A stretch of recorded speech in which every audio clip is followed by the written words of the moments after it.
This week's Parsha is Parshas Seitzei, and this week's video is sponsored L'Refuah Shalema Pinchas Alter ben Freda Miriam. The Parsha begins with the chapter of the Yafas Toyar, the woman who was taken captive as a prisoner of war by the Jews within their battles, and the Torah permits us to marry such a woman. However, a few conditions must first be met. Number one, you have to cut off all her hair, you have to cut her nails, make her look ugly, take off her beautiful clothing, and she has to sit in your house and cry for her parents for a month before you're allowed to marry her. Now, the terminology of the pasuk where it says that she has to cry for her parents is very interesting. It says, Uvachsa es avia ve'es ima. She has to cry for her father and her mother. And I was thinking, why does the word avia come before ima? Why does she have to cry for her father before her mother? Shouldn't it say she cries for her mother before her father? A girl is naturally closer to her mother, and she would naturally cry for her mother more than her father. So why doesn't it say Uvachsa es ima ve'es avia? So I saw in Parshas Kedoshim, we have a very similar concept where the pasuk says Ish imay v'aviv tirahu. A person should fear his mother and his father. And Rashi right away points out, why doesn't it say father first?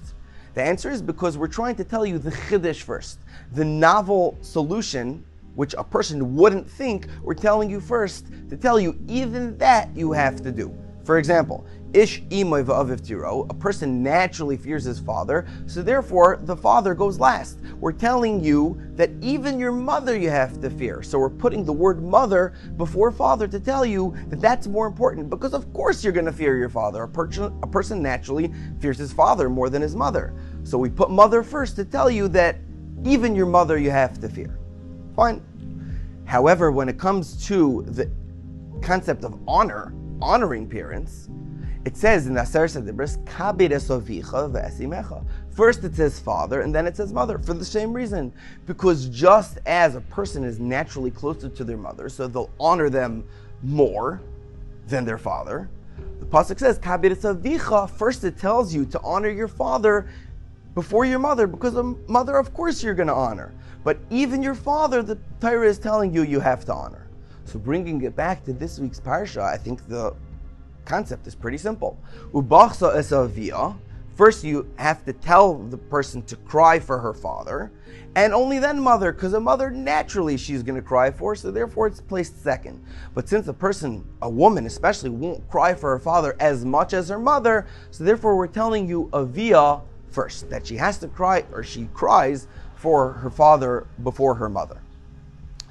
Right now, we're in the time of Chodesh Elul, which is why I think this Parsha is specifically brought in Chodesh Elul. Because during Elul, we blow shofar every day, every single day.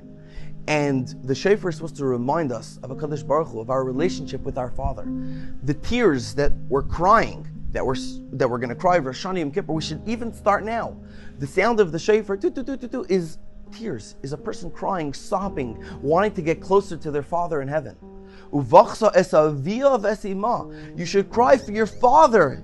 It's placing father first to tell you the important relationship that we have during Chodesh Elul, how close we want to be with our father, and how we should start crying and preparing our tshuva every single day to become closer to our Father in heaven. Have a beautiful Shabbos.